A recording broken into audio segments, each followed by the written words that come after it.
Bienvenidos sean todos a esta nueva clase del curso intensivo del área hospitalaria. Mi nombre es Oliver Villalobos y vamos a hablar acerca de compartimentos y líquidos corporales. ¿Okay? Esta es la tercera clase.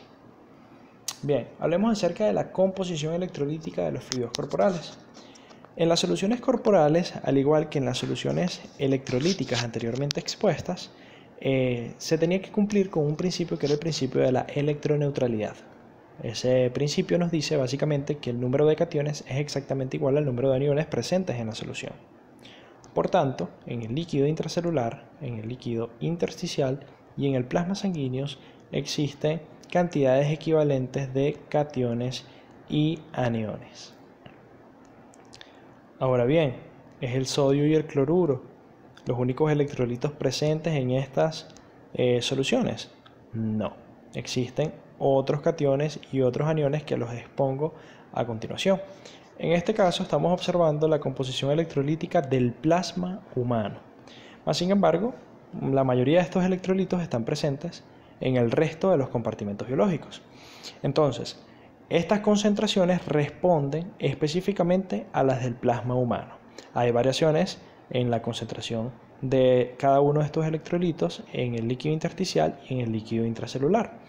Pero en el caso del plasma tenemos una concentración de sodio de 142 milequivalentes litros, la del potasio 4 milequivalentes por litro, en el calcio 5 milequivalentes por litro, magnesio 2 milequivalentes por litro, y así sucesivamente con el resto de los electrolitos, como en el caso de los aniones. Encontramos el cloruro, el bicarbonato, el fosfato, el sulfato, ácidos orgánicos, proteínas, etc. Pero la suma de los cationes me da 153 milequivalentes por litro y por tanto tenemos una cantidad equivalente de aniones, 153 miliequivalentes por litro. Entonces se cumple el principio de la electroneutralidad. Algo que es importante acotar es que estas concentraciones de electrolitos son similares en el líquido intersticial. Existen diferencias, pero son diferencias muy mínimas y por tanto se acepta que estas concentraciones del plasma también son las mismas a las concentraciones del líquido intersticial. Hay variaciones, pero son mínimas. Ahora bien, ¿qué sucede con las proteínas? Bueno, con las proteínas sucede una particularidad y es que las proteínas son sustancias o son elementos, mejor dicho, anfóteros, ¿vale? ¿Qué quiere decir esto? Que estos pueden actuar como cationes o como aniones en función al valor del pH. A un pH de 7.4, que es el pH de la sangre, tenemos que las proteínas tienen carga negativa y actúan como aniones. Ahora bien, otra de las características importantes de las proteínas es que no tienen la capacidad de difundir a través del endotelio y pasar hacia el líquido intersticial. Por tanto, las concentraciones de proteínas en el líquido intersticial son prácticamente nulas. Entonces, si tenemos un ion no difusible presente en el plasma sanguíneo que no está presente en el líquido intersticial, entonces ¿cómo hablamos de principio de electroneutralidad en todos los compartimentos? Pues básicamente tenemos que recordar que las proteínas no son los únicos aniones presentes en el plasma, sino que también tenemos cloruro y tenemos otros tipos de iones con cargas negativas que tienen la capacidad de redistribuirse en todos los compartimentos biológicos para asegurar determinadas concentraciones de dichos aniones y cumplir con el principio de la electroneutralidad, a pesar de que en el plasma exista un ion no difusible. Hablemos acerca de la concentración del agua.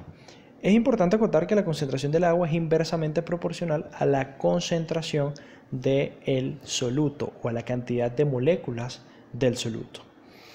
Lo que quiere decir básicamente que a mayor cantidad de moléculas de soluto, menor cantidad de moléculas de agua. A menor cantidad de moléculas de soluto, mayor cantidad de moléculas de agua. En la figura que estamos observando, estamos viendo dos recipientes, un recipiente A y un recipiente B. En el recipiente A encontramos glucosa al 5% y en el recipiente B, en el compartimento 1, encontramos urea al 5%.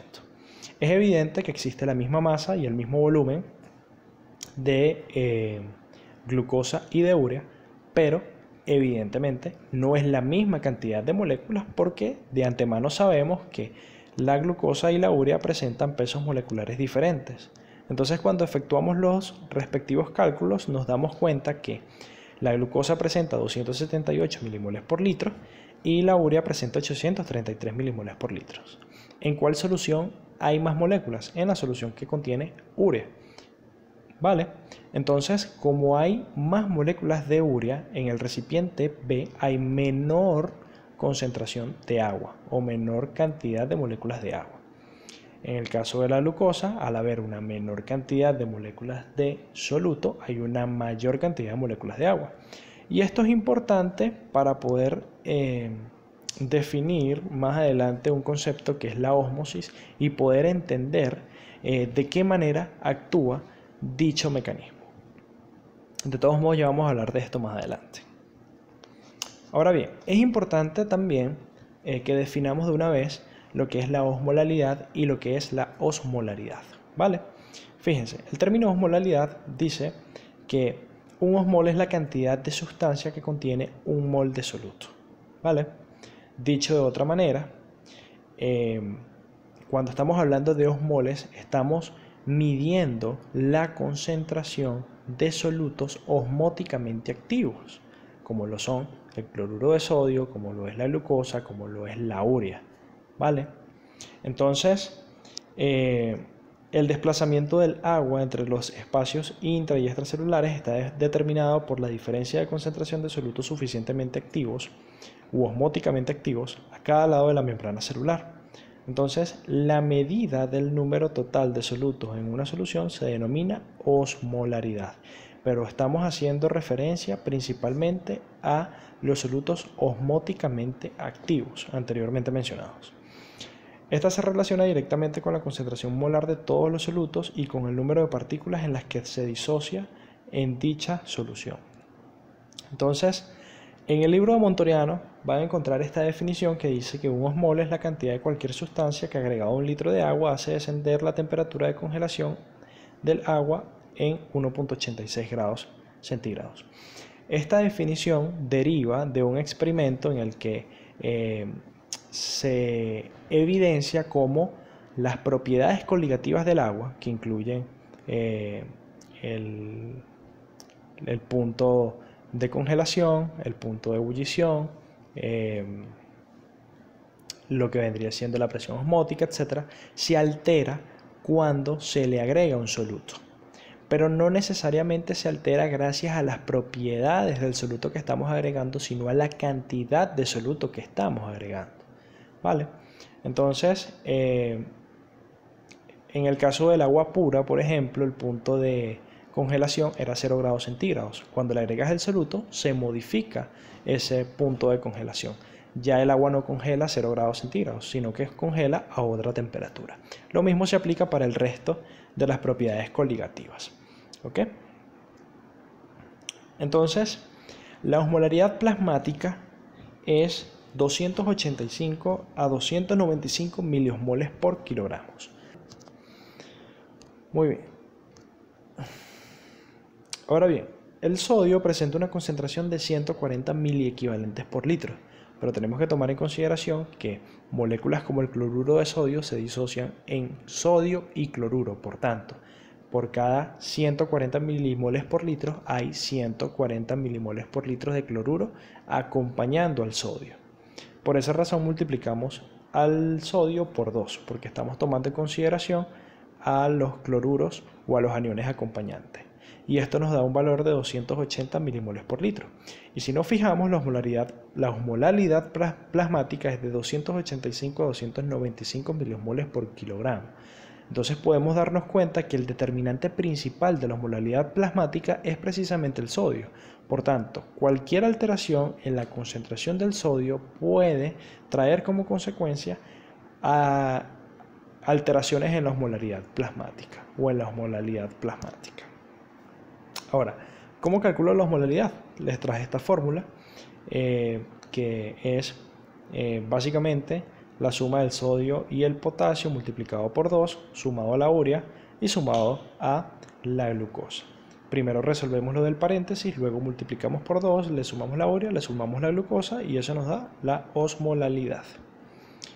Ahora bien, esto que están observando acá es un diagrama el diagrama de Darrow-Yanet. Es un diagrama que nosotros utilizamos para poder representar los cambios en la osmolaridad de los diferentes líquidos, para representar los cambios en los volúmenes de los compartimentos debido al ingreso o al egreso de diferentes tipos de sustancias. ¿Ok?